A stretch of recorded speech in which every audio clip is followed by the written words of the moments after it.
ज्ञानवापी हमारी थी, हमारी है, हमारी रहेगी। तुम्हारे जिसके बाप में दम हो, जिसके भी बाप में दम हो औरंगजेब की नजायज औलादों में, तो भाई साहब हटा कर दिखाना, करके दिखाना, डंडा दे दिया जाएगा। समझ गए?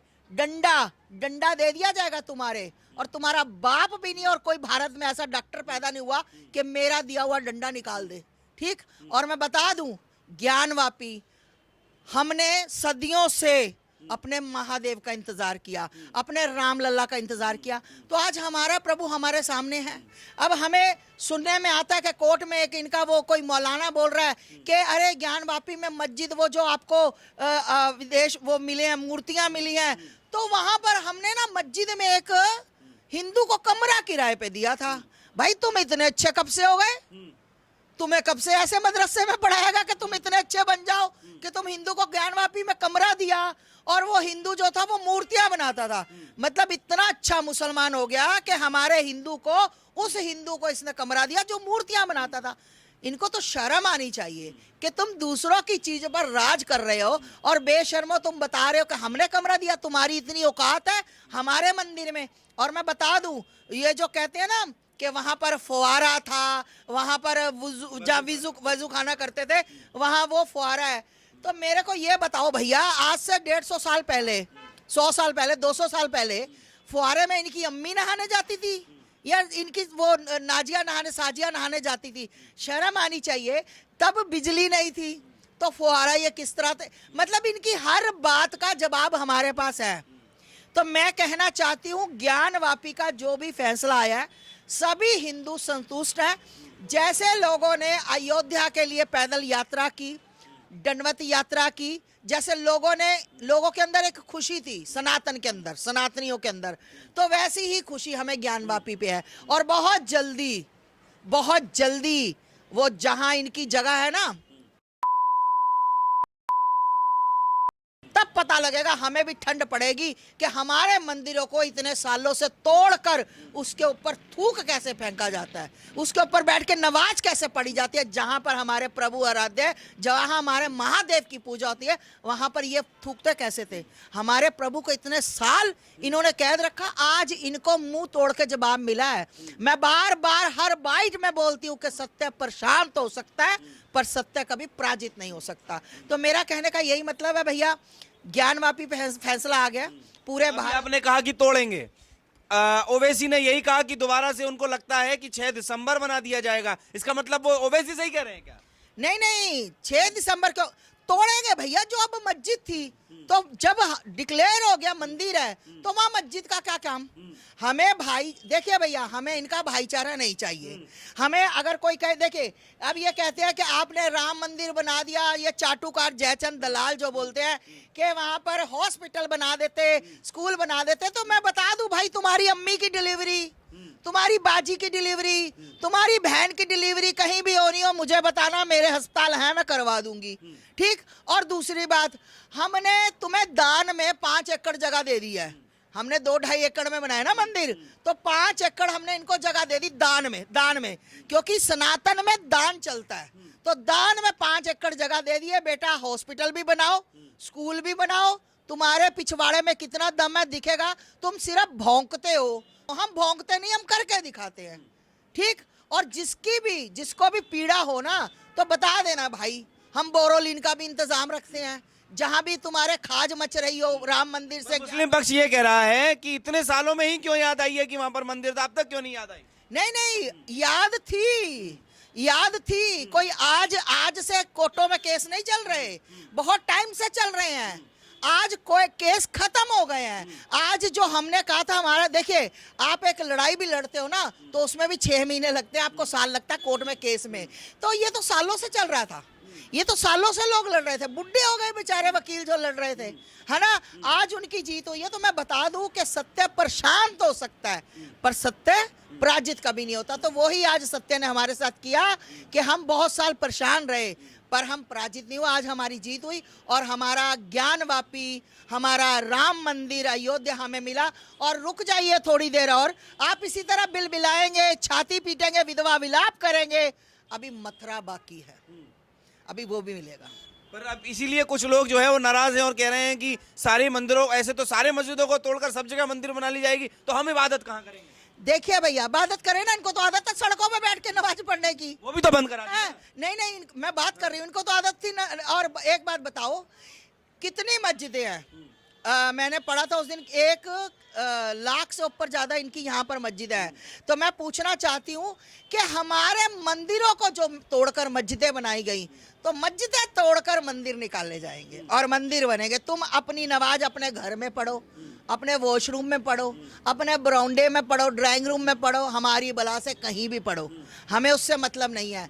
हमारा मंदिर जहाँ जहाँ खुदा है वहाँ वहाँ कूदेगा और मंदिर बनेगा, बिल्कुल बनेगा। किसी के बाप में दम हो तो रोक लेना भाई, सनातनी है, जाग चुका है, पता लग गया है कि हमारे आराध्यों के साथ क्या क्या हुआ।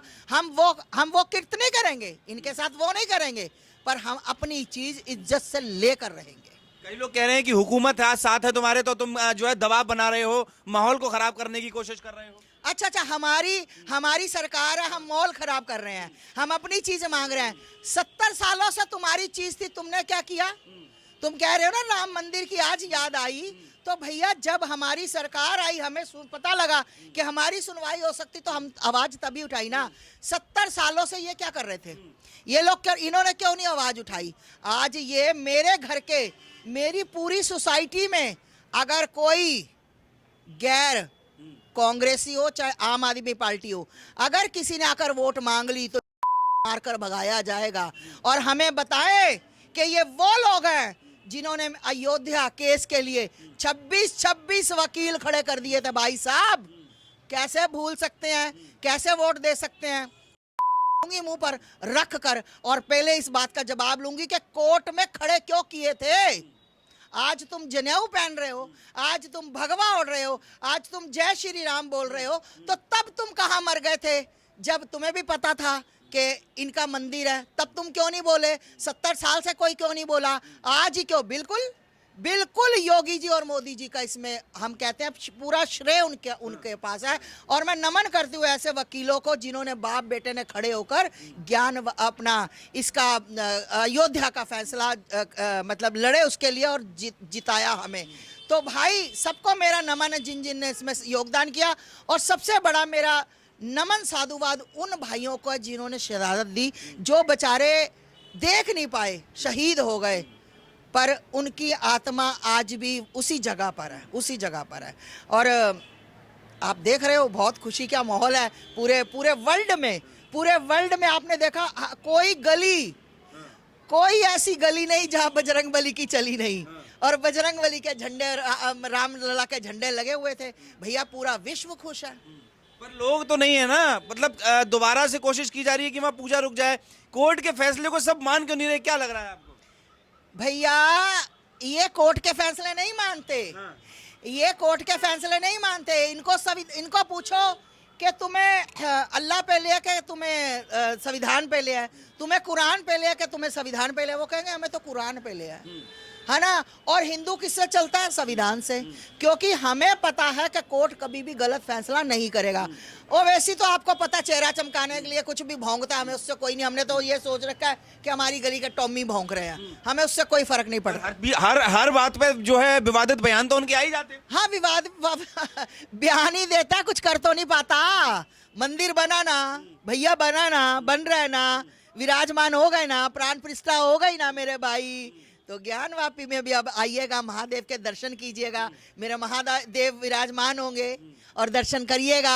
वहाँ भी महादेव आएंगे, ये भौंकेंगे, ये बोलेंगे, ये विधवा विलाप करेंगे, ये छाती पीटेंगे, पर महादेव विराजमान होंगे, प्राण प्रतिष्ठा होगी। हर हर महादेव के चारों तरफ नारे लगेंगे, हमें इससे कोई फर्क नहीं पड़ता। तो आपको क्या लगता है कि कोर्ट के फैसले से ही होना चाहिए, या आप समर्थन करती हैं कि कहीं ना कहीं बैठ के बात हो जाए और अपने आप ही सरेंडर कर दिया जाए कि हाँ भाई आपकी मंदिर है, हम आपको दे रहे हैं? देखिए, मेरे को मतलब कल मैं देख रही थी एक मुसलमान की बाइट, तो मुझे अच्छा लगा कि कम से कम उनको पता है कि हमें इसी देश में रहना है, उन्होंने भारत में रहना है। उन्होंने क्या कहा कि देखिए, झगड़ा नहीं, अयोध्या, ज्ञानवापी और मथुरा, ये 3 चीजें हिंदुओं की हैं, तो प्यार से हिंदुओं को दे देनी चाहिए। मुझे इतना अच्छा लगा, सल्यूट है उस भाई को, मेरा नमन है कि कुछ मुसलमान, कथाकथित कुछ मुसलमान जो समझते हैं कि गलत हुआ, इनकी चीज थी, इनको देनी चाहिए, वो आज भी समर्थन करते हैं और उनको ये क्या करते हैं, फतवा जारी, फतवा जारी। अरे तुम्हारे लिख के देने से कुछ नहीं होता, ठीक है। और आप देखो नाजिया लाई खान, जो नाजिया लाई खान लड़की है, वो अपने अल्लाह को भी मानती है, पर वो सनातन का भी समर्थन करती है। गलत को गलत और सही को सही बोलने का दम होना चाहिए। पर जो समर्थन करता है उस पर तो फतवा जारी हो जाता है ना। हाँ, तो अरे उन्होंने कहा कि तुम्हारे ऐसे फतवों से हमें कोई फर्क नहीं पड़ता, ऐसे फतवों से इनके कोई फर्क नहीं पड़ता, और जितने मर्जी ये लोगों को फतवे जारी कर ले, ये कुछ ना कर पाएंगे। अगर ज्यादा बोलेंगे तो खास करके उत्तर प्रदेश में आपको पता किसकी सरकार है, 24 घंटे बुलडोजर तैयार रहता है, टैंकी फुल रहती है, बस आप एक्शन दो, रिएक्शन हम कर देते हैं। तो कहने का मतलब है, मतलब बुलडोजर से सबको डराने की कोशिश कर रहे हैं आप लोग? ना ना ना ना, सबको नहीं। बुलडोजर सिर्फ गलत आदमी के ऊपर चलता है। योगी जी हिंदू मुस्लिम सिख ईसाई नहीं करते, जो गलत करता है बुलडोजर चलता है, और चलना भी चाहिए। मैं तो कहती चलना चाहिए, मैं तो कहती हूँ महाराज जी टेंडर दे दो मुझे भी, है ना। तो कहने का मतलब है कि मैंने योगी आदित्यनाथ जी के बारे में कभी भी गलत नहीं सुना। बाकी तो विपक्षी तो होते ही हैं, बोलते रहते हैं। तो है ना, मोदी सरकार हो या योगी सरकार हो, तुष्टीकरण, डराना, धमकाने की बात करती है, एक पक्ष की ही बात सुनती है। देखिए कभी भी ऐसा नहीं हुआ कि एक, मुझे बताओ ना किस पक्ष की बात सुनी और कोई निर्दोष था उसको कुछ कहा गया? बिल्कुल नहीं। योगी जी की सरकार में तो मैं बिल्कुल भी नहीं, आज तक नहीं। और गाजियाबाद में आप ये जो रौनक देख रहे हो ना, शांति देख रहे हो, ये सिर्फ और सिर्फ योगी जी की वजह से। नहीं तो यहाँ पर लड़कियां रात को 8 बजे के बाद 7 बजे के बाद निकल नहीं पाती थी। आज 12-12 बजे तक भी घूमे। गुंडे को पता है जब छेड़ने से पहले ना उसका ऐसे करके आंखें ऊपर जाती हैं और बुलडोजर दिखता है उसको, तो उसके बाद वो अपने घर पहुंच जाता है। ठीक है, आज यहाँ पर जो सुरक्षित है ना लोग, आज जो व्यवस्था सुरक्षित है, जो लोग दुकानें 12-12 बजे तक खोलते हैं, तो विपक्षियों को मतलब चोर डाकुओं को आंखों के आगे 24 घंटे एक बड़ा बुलडोजर नजर आता है और वो टैंकी फुल नजर आती है, तो वो चुप करके फिर वापस चला जाता है। तो और क्या चाहिए होता सरकार? विपक्षी पार्टी भी तो पीछे से समर्थन ऐसा लग रहा है कि कर रही है। नहीं नहीं, देखिए कोई भी समर्थन करे, कुछ भी करे, पर आप मुझे बताओ इनकी एक भी चलती है? नहीं चलती ना, क्योंकि यहाँ सत्य की चलती है, झूठ का यहाँ कोई काम नहीं है। तो बस यही है, योगी महाराज जी की सरकार में पूरी यूपी उत्तर प्रदेश खुश है भाई। चाहे वो मुसलमान भी कहते हैं, मुसलमान भी कहते हैं कि भाई हम लोग बहुत खुश है उत्तर प्रदेश में, हमें कोई दिक्कत परेशानी नहीं है। मैं मीट की दुकानें बंद करवाने गई थी, 22 तारीख को मैं गई थी, तो लोगों ने कहा अरे माता जी पता नहीं था, सॉरी कर देते। उन्होंने शटर फेंक दिया, कर दी बंद, कोई लड़ाई नहीं। वो कह रहे हम तो योगी डर के कर दियो ना, वो कह रहे हम तो योगी जी के बिल्कुल साथ हैं और योगी जी बहुत अच्छा काम कर रहे हैं। हमारे साथ ही लोग गुंडागर्दी करते थे, हमारे साथ गुंडागर्दी बंद हो गई है। मुसलमान कह रहे हैं हमारे साथ गुंडागर्दी होती थी तो गुंडागर्दी बंद हो गई है। भैया बताओ इससे ऊपर क्या बात हो सकती है? कई तो ऐसे भी कह रहे हैं कि दबाव बना रहे हैं, बुलडोजर का डरा रहे हैं, बोलने नहीं दे रहे हैं, आवाज को दबा रहे हैं। बोलो, किसी ने मना किया? बोलो ना, अच्छा बोलो। अपने देखो, मैं कभी किसी के धर्म को गाली नहीं देती और अपने धर्म के बारे में सुन नहीं सकती। क्या? अपने धर्म के बारे में गलत सुन नहीं सकती। मैं किसी के धर्म को गाली नहीं देती। अगर मेरे धर्म को एक गाली दोगे तो 10 से कम मैं दे नहीं पाती, मेरी नेचर बन गई है। तो इसलिए मैं कहती हूँ कि भाई अपने अपने धर्म में जो जहां पर है वो वहीं रहे। बोलोगे तो भाई सुनोगे। तो आपने कहा 3 जगहों पे मंदिर दे दिए जाएं तो उसके बाद कुछ नहीं होगा, तो मुसलमान तो फिर भी डर रहा है कि अभी 3 पे फिर आप 300 ले लेंगे, एक एक करके सब कुछ छीन लेंगे।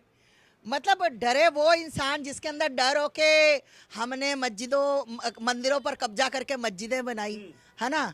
ये काम नहीं होने देंगे। हमें 3 तो जो हमारे प्रमुख हैं, जो विशाल मंदिर थे, छोटा मोटा मंदिर नहीं था, विशाल मंदिर थे, वो 3 तो हमारे हैं भैया। अभी तो 3 पे बात हो रही है, बस इसके बाद ज्ञानवापी के बाद मथुरा चलना आप लोग सभी, तो उसके बाद तो देखते हैं ना कहाँ कहाँ है, वहाँ जहाँ मतलब 3 के बाद फिर आप आगे बढ़ेंगे? ना अभी कोई ऐसा नहीं, ऐसा मेरा कोई बयान नहीं। 3 के बाद बस जहाँ खुदा वहीं खुदेगा, और जहाँ नहीं खुदा वहाँ हल्का सा। कहीं से लिस्ट भी तो जारी हुई थी कि 27,000 ऐसे मंदिर हैं जहाँ पर तोड़ के जो है वो मस्जिद बना दी गई थी। नहीं, भिखारियों को भी तो हमने कुछ देना है। भिखारियों के लिए देखिए, सनातन धर्म में क्या है कि भीख देना, मतलब देकर फिर याद नहीं रखना। कुछ चीजें ऐसी हम भी सोचते हैं कि चलो मौज लो तुम लोग। तुम्हारे पूर्वज गंदा कर गए थे, तुम्हारे परदादा गंदगी कर गए थे, फैला गए थे, चलो तुम भी ऐश लो। तो इसलिए ऐसा कुछ नहीं है। हमारे 3 मंदिर थे, 3 मंदिर की हम अपने हर हालत में लेंगे। उसके लिए जैसे हमारे भाई शहीद हुए हैं, तो भैया इसमें आज मेरा सनातन का बच्चा बच्चा जाग गया। बिल्कुल जान मान की बिल्कुल परवाह किए बिना मंदिर हमारे पास आएंगे। कुछ भी हो जाए, कुछ भी हो जाए, टिट फॉर टैट, जैसे को तैसा होगा, हर हालत में होगा। और ज्ञान वापी तो आ गई है, बस अब मथुरा का आप जल्दी सुनोगे, बाइक लेने आओगे जल्दी। अच्छा, तो ये हमारे साथ आस्था माँ जिन्होंने स्पष्ट होकर और प्रखर होकर बोला, ज्ञान व्यापी प्रकरण पे बोला, और तमाम जो है वो बातों पर खुलकर अपनी चर्चा रखी। आप देख रहे हैं द न्यूज़पेपर, मैं हूँ राहुल शर्मा, कैमरे के पीछे मेरे आदित्य।